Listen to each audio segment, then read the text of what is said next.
Fala, meus amigos, tudo bom com vocês? Sejam bem-vindos para mais um episódio do podcast Mais Fute. Eu sou Leonardo Abrantes, um de seus apresentadores, e estamos aqui para mais uma semana falar tudo que há de melhor do futebol paraibano, com muitas análises, com muito entretenimento e também com muitas análises profundas. Eu estou aqui com meu grande amigo Ramon Araújo. Tudo bom, meu querido? Como vai Grande Léo Abrantes, como é que você tá, meu querido? Tudo bem? Tô bem. Como é que foi o final de semana?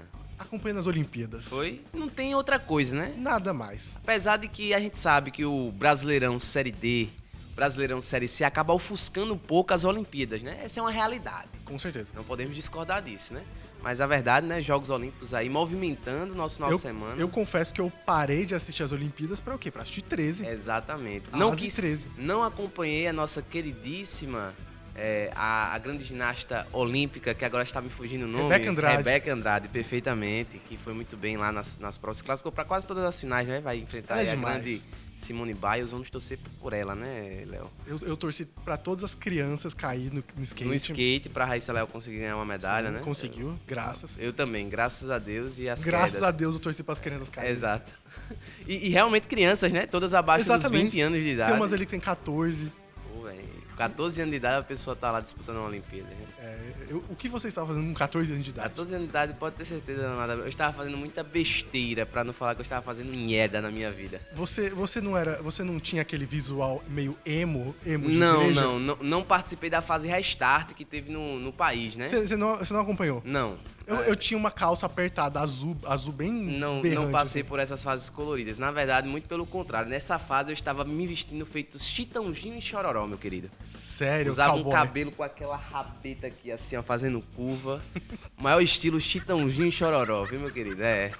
Eu sou diferenciado, eu sou fora de época, né? Eu posso dizer isso, eu sou um cidadão fora de época. Você escuta música clássica. Exatamente, escuto música clássica, gosto de sertanejo, amo Bruno e Marrone. Mas quem não ama, né? Exato. Vamos ser honestos. Não, isso é normal, Vamos né? ser honestos. Exatamente. Mas uma coisa que não é tão normal de acontecer, Léo, não sei se você concorda comigo, mas é você estar ganhando uma partida muito bem tranquila, não vou dizer muito bem tranquilamente, mas você conseguir uma virada no final do jogo, Sim. depois de uma partida complicada, e novamente você entregar os pontos, você entregar o empate no final da partida, como foi o caso do Botafogo, né? E o pior é a sensação de déjà vu. Exatamente. Isso já me aconteceu antes e aconteceu de novo. Exatamente. E aí, meu amigo, aquele negócio, né? A gente comentou semana passada sobre essa oscilada que o Belo tá tendo no desempenho.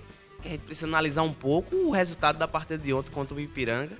Que o desempenho já não foi tão legal assim. Tava conquistando um resultado até muito bom diante do futebol que estava sendo apresentado. Mas acabou deixando a vitória escapar. O mesmo vale para o 13. Exato. Que é uma equipe que conseguiu sair na frente. Exatamente. Fez um golaço com o Thiaguinho. O Thiaguinho meteu na caixa de falta. Craque, né, Léo? Craque de bola. A gente vai exaltar o Thiaguinho daqui a pouquinho.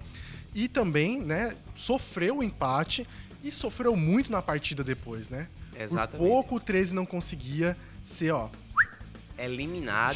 Logo não eliminado, né? Mas sair com a derrota que complicava a equipe nessa fase ali, da o Asa fase, conseguiria um empate e se classificar para a próxima fase. Vinha retruncado, né? A partida de Campina Grande, que vai ser um jogo provavelmente aberto. As duas equipes querendo buscar o resultado.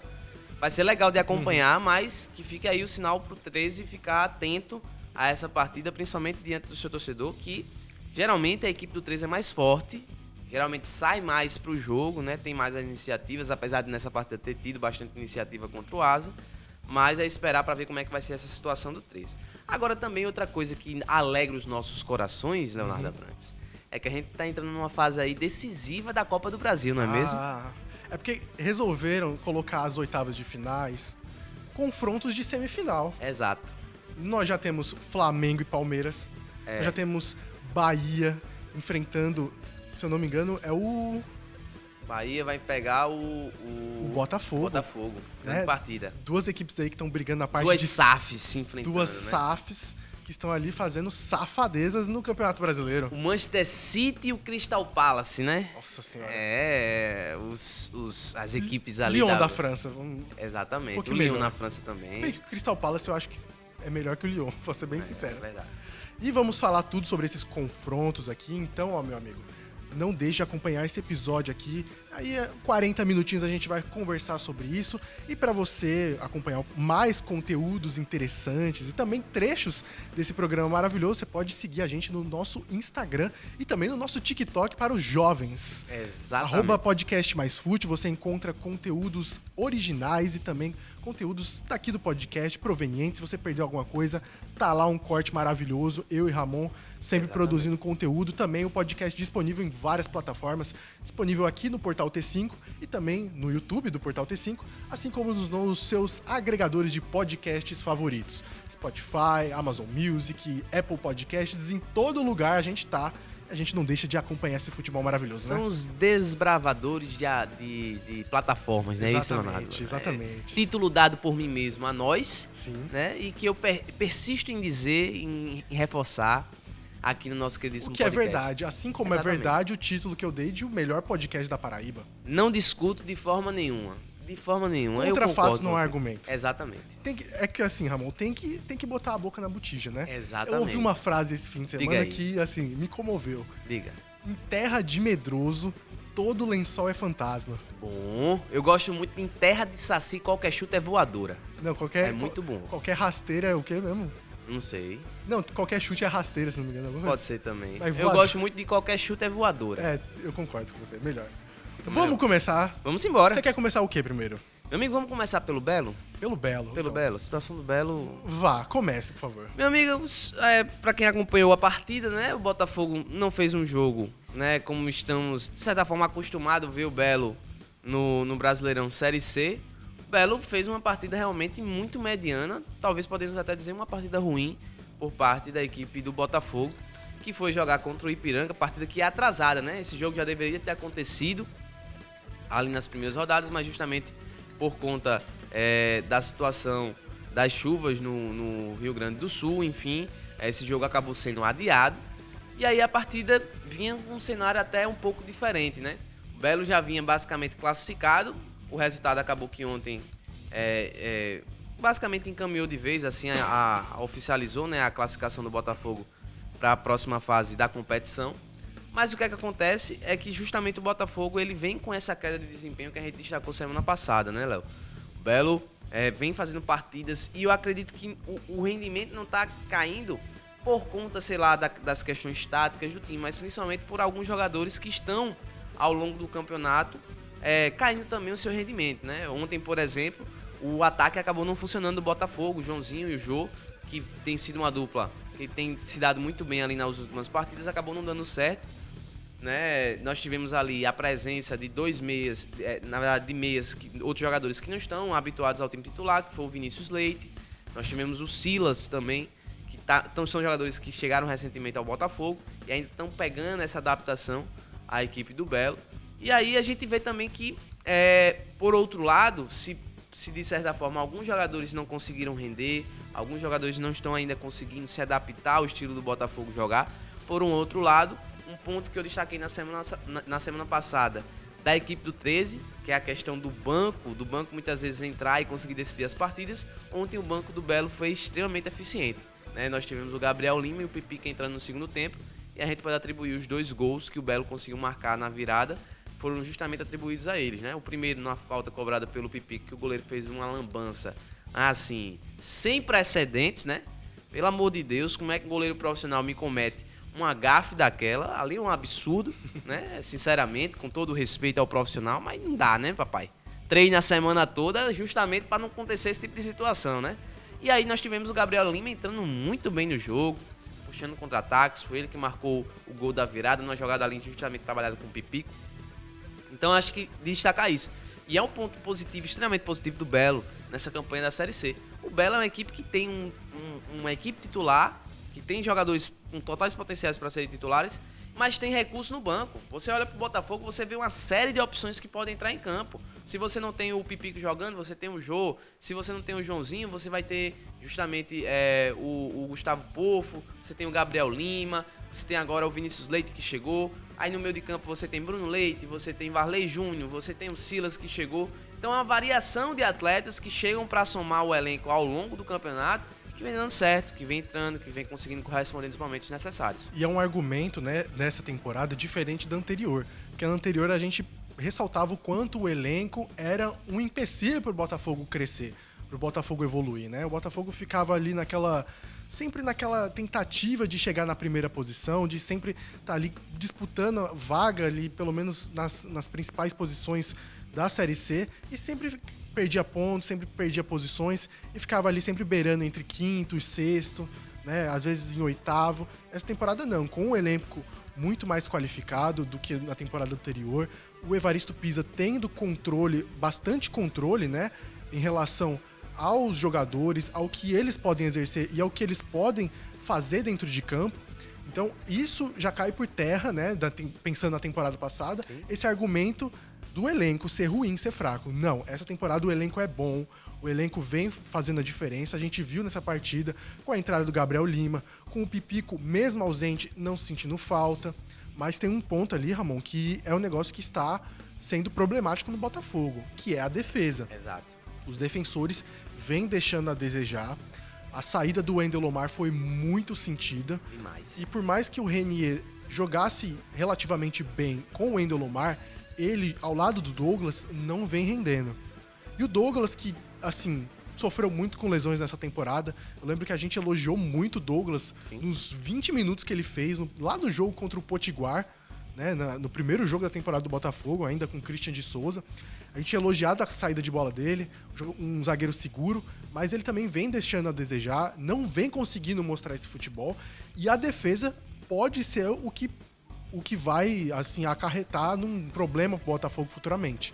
E o pior é que a gente olha as contratações e tá faltando jogadores pro lado defensivo da bola.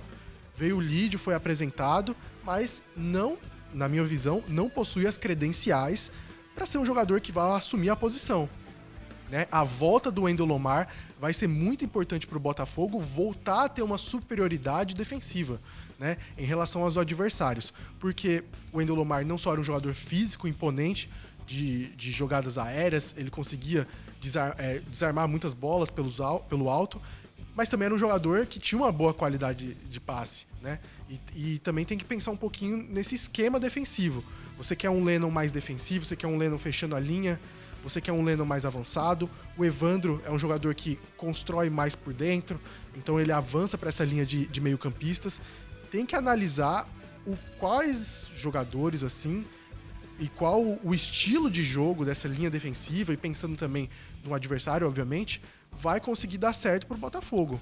Exato. E aí, se a gente vai analisar assim direitinho, as características do Lene, as características do Evandro, que são geralmente jogadores titulares da equipe do Belo, são justamente mais ofensivas. É tanto que a gente pode perceber nas partidas geralmente que o Leno e o Evandro, eles jogam juntos. Você pode perceber que geralmente o Evaristo ele prioriza entrar com dois volantes que são bons de marcação, né? Ele tem insistido, por exemplo, em entrar tanto com o Gama como o Lucas Gonçalves, que são jogadores defensivamente, né, muito bem defensivamente, jogadores que são exímios, jogadores de combate, de desarme, se posicionam muito bem, geralmente fazem bastante essa cobertura ali nas laterais.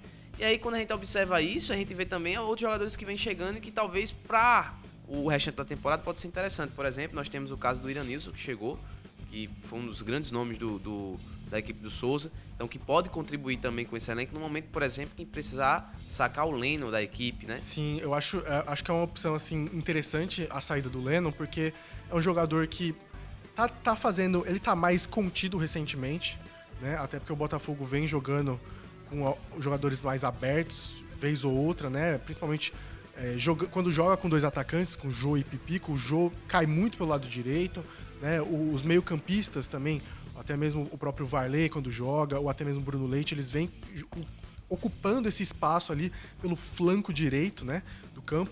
Então é interessante a gente pensar que a saída do Leno pode ser importante para o quê? Para a vinda de um outro zagueiro e, quem sabe, para o Iranilson ocupar o meio-campo como um ala, né? Então, quem sabe um esquema com 3 zagueiros, vamos pensar assim, o Wendel Lomar, que é canhoto, né? Uhum. Pela esquerda, pode ser o Renier pelo centro e Lídio ali pela direita, com o Evandro e o Iranilson mais abertos, né? Acho que é uma possibilidade que o Evaristo pode pensar Porque do jeito que não tá funcionando.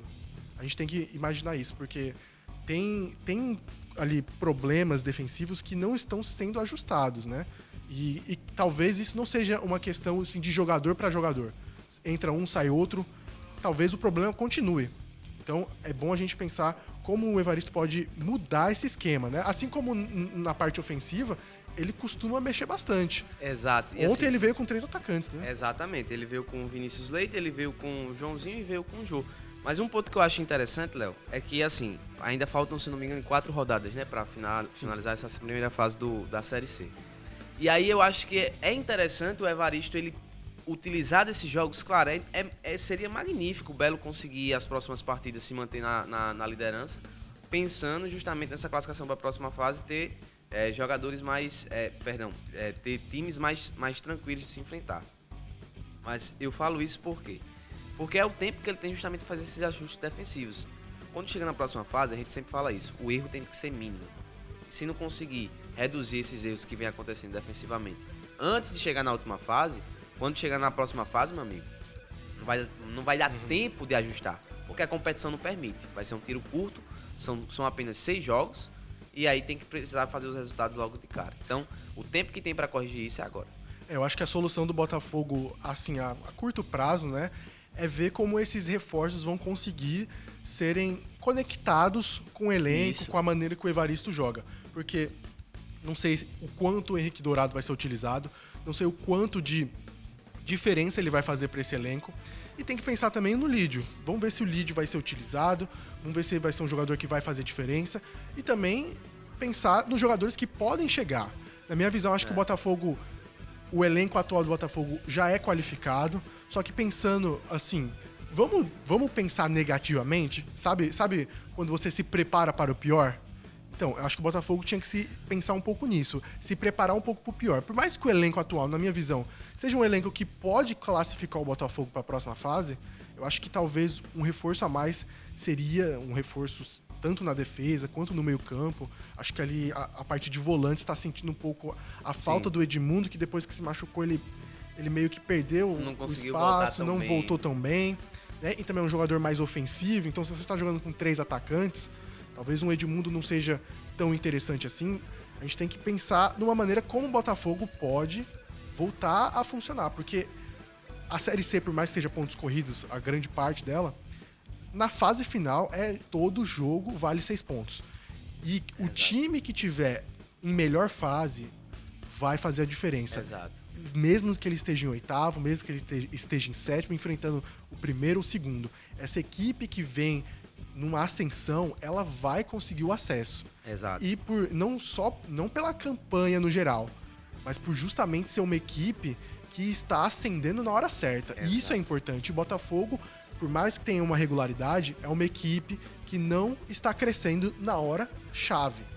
Esse é um problema que o Botafogo vai enfrentar. Exato. Um nome aí que pode surgir, né, que foi vinculado, não sabemos se realmente a situação vai se concretizar ou não, mas o zagueiro Maidana, né, foi ventilado pelos bastidores do Botafogo. Aí seria de torar, viu? Já disseram aí que basicamente o negócio tá bem encaminhado, então assim, é esperar para ver o que vai acontecer, mas seria um baita reforço para essa equipe na fase final. Vamos falar agora do 13 Futebol Clube, o Galo.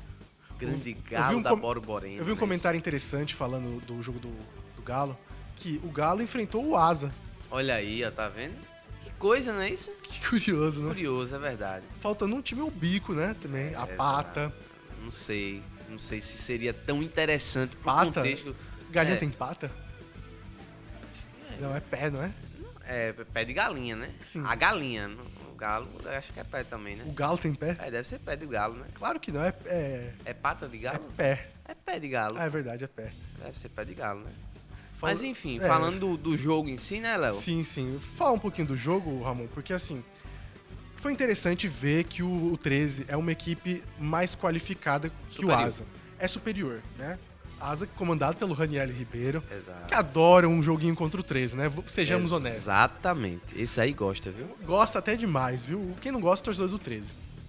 Mas assim, dá pra perceber nitidamente que o 13 é uma equipe superior. Mas tem 2 pontos no 13 que me assusta.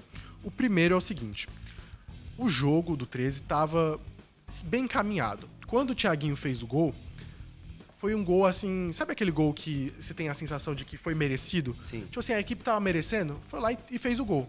Pronto. Logo no instante seguinte, tomou o gol de empate. Uma desatenção bizarra. Foi. Desatenção, assim. Também teve uma confusão ali, se foi lateral ou não foi. O cara já cobrou, Júnior Viçosa lançou na área e gol dos Que caras. foi o problema, por exemplo, daquela partida entre Botafogo e Paysandu ano passado na Série C. Que o Botafogo foi reclamar que a bola não tinha sido escanteio. E no tempo que tava reclamando, o Paysandu cobrou rápido ali o escanteio e já marcou o gol. É a desatenção que não pode acontecer justamente nessa fase agora.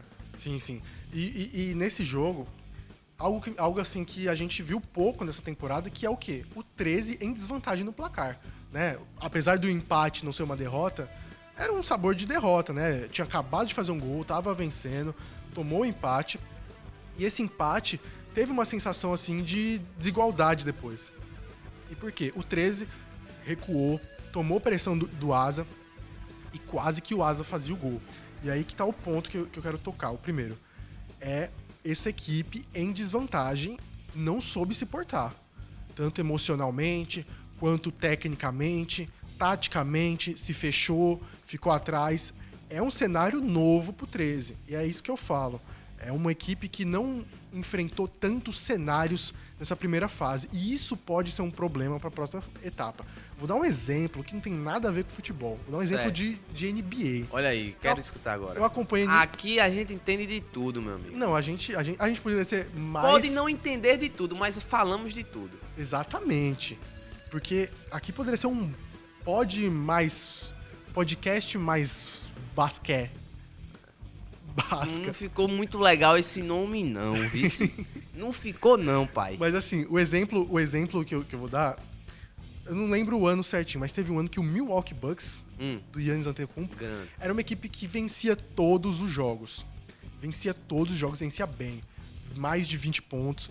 Enfrentava time bom. Perdia um jogo ou outro, claro, porque é NBA, né? São 82 jogos. Mas é uma equipe que vencia muito. Quando chegou nos playoffs, não conseguiu avançar, se eu não me engano, da primeira fase. Caiu, se eu não me engano, naquele ano foi pro Miami Heat. Caiu pro Miami Heat por quê? Porque se viu num cenário diferente do habitual e não sabia o que fazer. Ah, não tá funcionando, sei lá, a infiltração no garrafão. E aí eu faço o quê? Esse mesmo exemplo eu dou pro 13. É uma equipe que venceu grande parte dos jogos, teve vantagem, perdeu um jogo só, mas na grande parte venceu bem todas as suas partidas. Faltou um desafio a mais pro 13. E aí que Exato. Tá, muitas vezes, né, as pedras que você faz no caminho, você usa pra construir o seu castelo. É verdade. Não é? É verdade. Então, o 13 não teve pedras no caminho. E aí o quê? Fica desprotegido quando vem uma ameaça mais forte. É o mesmo conceito dos anticorpos. Exato. Não, eu concordo plenamente com você, com tudo que você falou. Em grau, número e gênero. Acabou o programa. Exatamente. Mas aí eu vou entrar em alguns detalhes específicos. Sim, né? Por favor. Analisando justamente esse ponto que você falou. Esse que é o bom, justamente, das adversidades, né? Que nós temos, isso pra tudo, até mesmo pra nossa vida. Agora entrando aqui no momento filosófico da coisa, né? Um podcast mais fute é multidisciplinar. Exatamente. Mas é justamente isso, né? Às vezes os tropeços, as quedas, as dificuldades que você enfrenta ao longo do caminho, isso lhe fortalece e lhe previne para situações futuras. Isso até pra cangaia, viu, Léo? Uma cangaia, às vezes, ela serve pra você não levar uma cangaia lá na frente. É pra vida, tá vendo? Quando eu falo que é filosófico, é filosófico mesmo, entendeu? Não, é pra com vida. Com certeza. É pra vida. Vou até anotar aqui. Anote. Porque vou anotar. No caso do 13, o 13, justamente como você falou, não enfrentou essas dificuldades.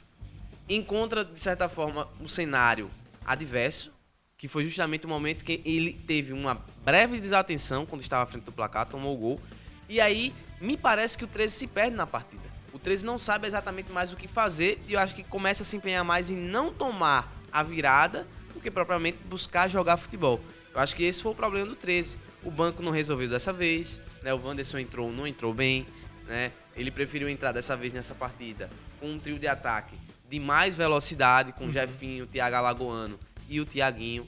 Então, foi um 13 que no primeiro tempo teve o domínio, se encontrava dentro de um cenário que estava habituado, conseguiu marcar o gol, mas quando marcou o gol, realmente, naquele momento de desatenção do lateral, foi reclamar pela bola, O lateral foi cobrado de maneira rápida, sai o gol, e aí depois teve ainda uma breve confusão, enfim.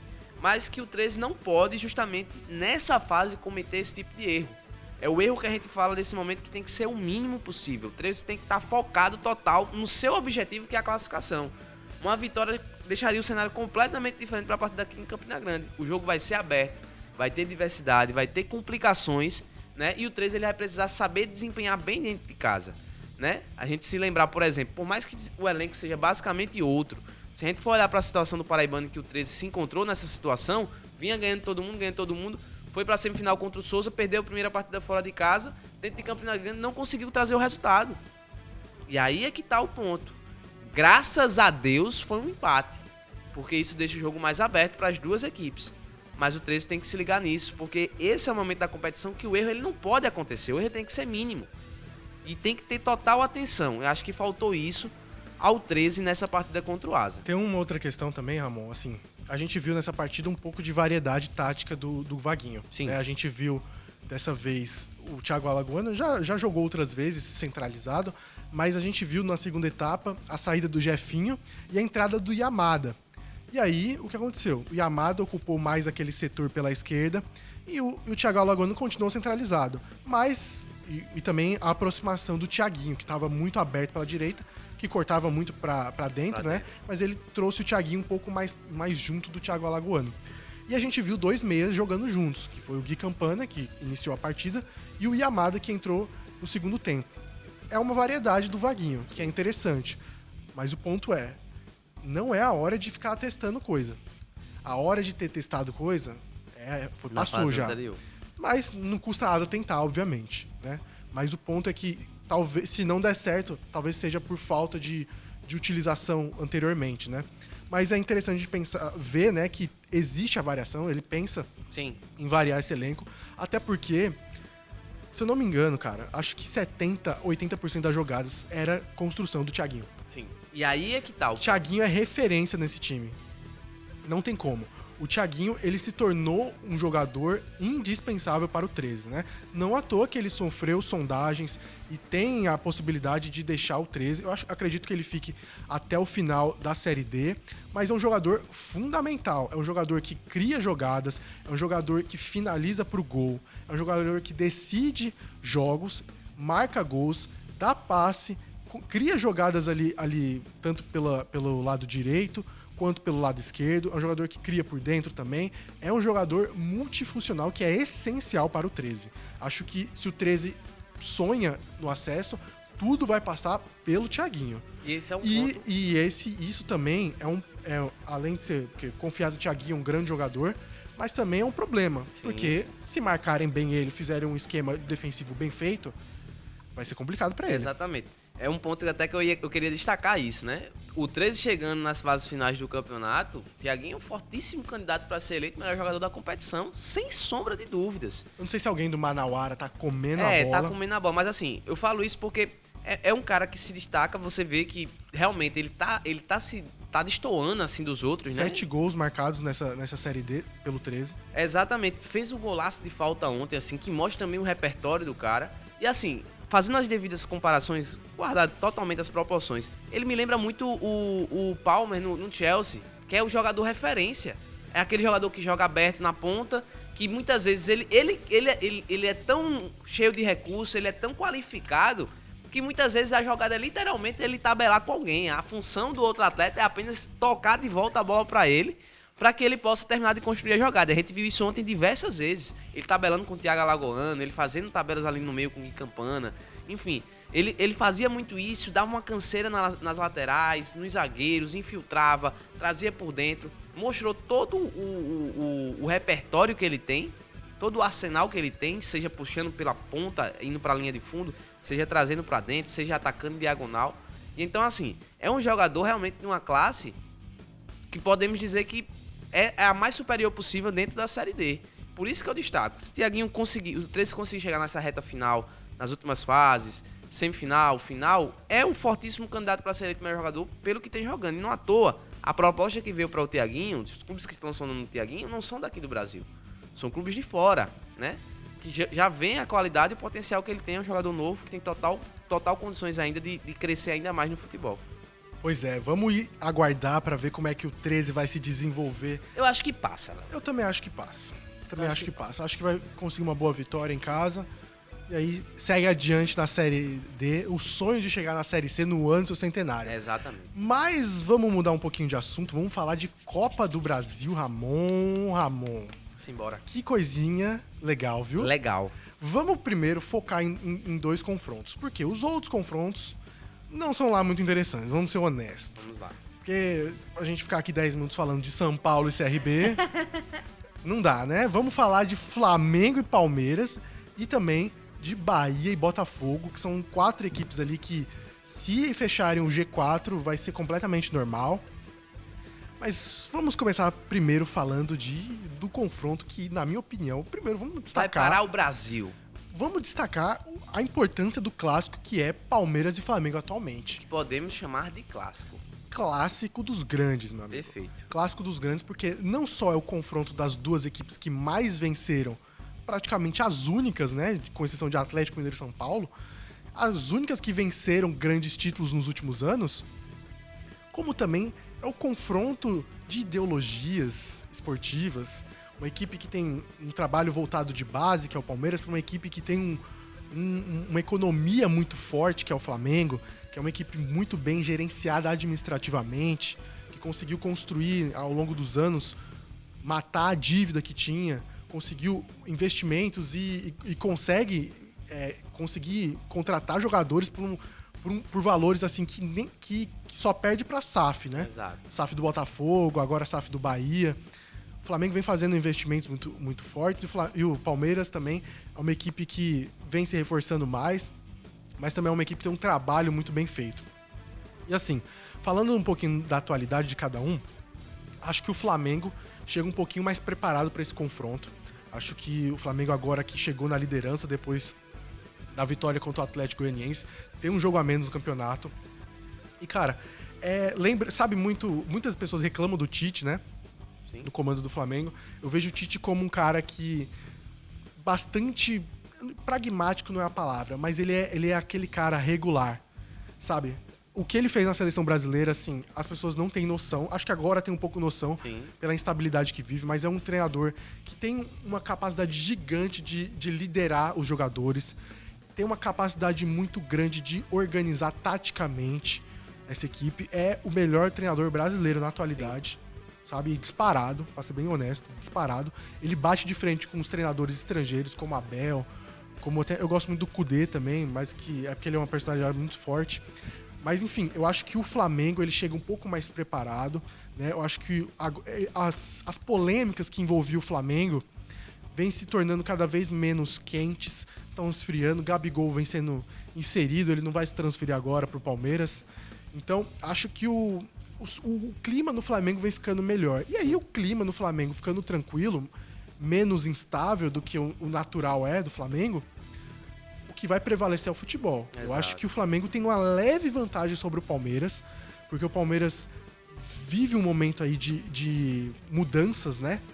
O Flamengo já tem uma consolidação maior dos seus jogadores, do seu elenco, da sua formação principal. O Palmeiras agora, com reforços, com a chegada do Felipe Anderson, com a chegada do Maurício, vem incorporando a volta do Dudu, né? Vem sofrendo com lesões também. Então, acho que o Flamengo tem um pezinho na frente, né? Tem. E assim, Léo, observando friamente as coisas também, por exemplo, o Palmeiras ele vinha muito bem também por conta do rendimento do Estevão, né? É um menino que surgiu, vinha jogando muita bola, fazendo muita diferença para o Palmeiras. Se a gente vai pegar ali as últimas vitórias do Palmeiras, o Estevão tem participação direta nos gols.